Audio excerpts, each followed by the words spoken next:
सभी को नमस्कार। स्पेशल एजुकेशन यूट्यूब चैनल में सभी का हार्दिक स्वागत है। तो आप देख रहे हैं केंद्रीय कर्मचारियों के लिए खुशखबरी। नए आंकड़े आए सामने। आठवां वेतन आयोग लागू होते ही इतना बढ़ेगा वेतन। समय के साथ साथ आठवें वेतन आयोग को लेकर कर्मचारियों में चर्चाएं काफ़ी बढ़ रही हैं।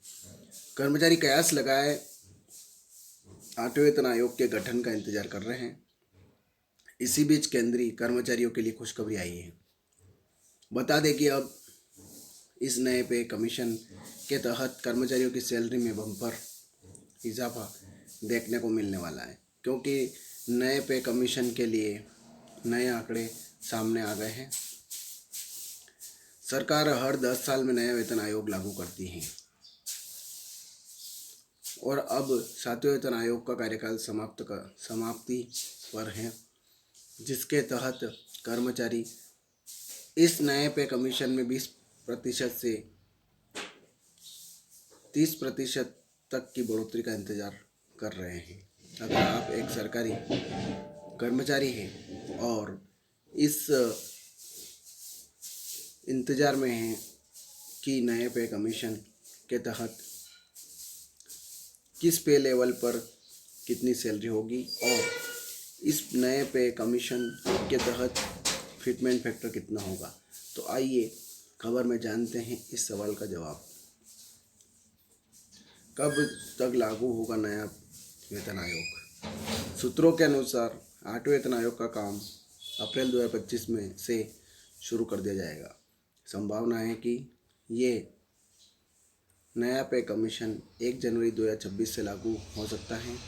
वर्तमान में चल रहा 7वां वेतन आयोग जनवरी 2026 से लागू किया गया था और अब इस वेतन आयोग को लागू हुए 31 दिसंबर 2025 को पूरे 10 साल हो जाएंगे, लेकिन अभी सारी प्रक्रिया हुए बिना नए पे कमीशन को लागू नहीं किया जा सकता है और कमीशन की पूरी प्रक्रिया के लिए कम से कम 18 महीने का समय लगता है। ऐसे में 1 जनवरी 2026 तक आठवां वेतन आयोग लागू होना मुश्किल लग रहा है, लेकिन 10 साल के चक्र को देखते हुए 8वें सीपीसी को जनवरी 2026 से लागू किया जाना चाहिए। कितना हो सकता है फिटमेंट फैक्टर?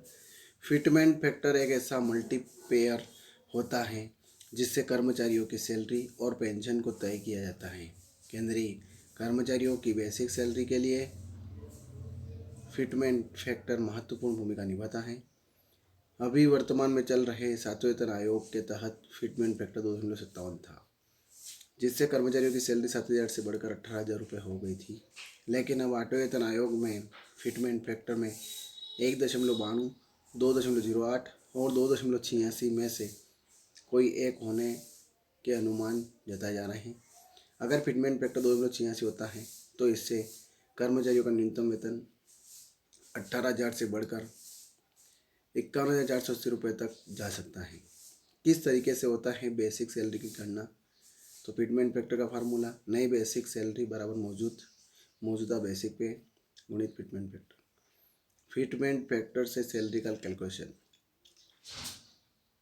7वें वेतन आयोग बेसिक पे 1.92, fitment factor 2.08, fitment factor 2.86, fitment factor level 1 18,000 से 34,560 से 33,480 से 440 से 51,480, लेवल 2 में 19,900, 38,208 और 41,392, 56,914।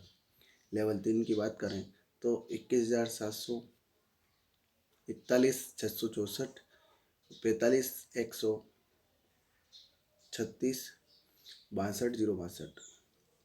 लेवल 4 में 25,500, 48,960, 53,040 और 72,930।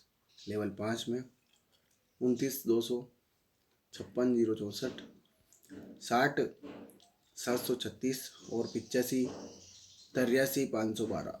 लेवल 6 में 35,400, 67,968, 73,632 और 1,01,244।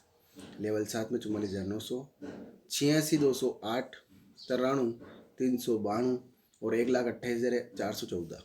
लेवल 8 में 47,600, 91,392, 99,008 और 1,36,136।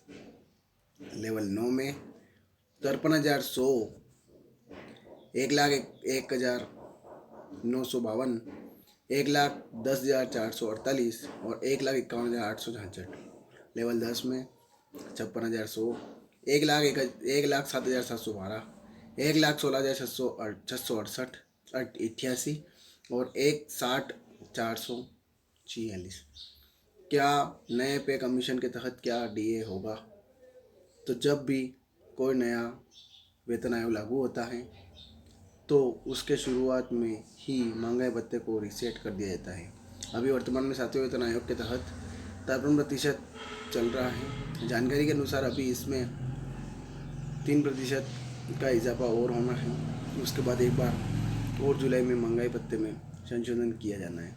लेकिन इसी बीच ये बताया जा रहा है कि अभी 8वें वेतन आयोग में इसे 0 से रीसेट किया जाएगा और फिर रेगुलर अंतराल पर आगे बढ़ाया जाएगा। तो ये खबर थी। ज़्यादा से ज़्यादा शेयर करें, लाइक करें, कमेंट करें आपको खबर कैसी लगी और आप मेरे चैनल पर नए हैं तो चैनल को सब्सक्राइब जरूर करें। जय हिंद, जय भारत।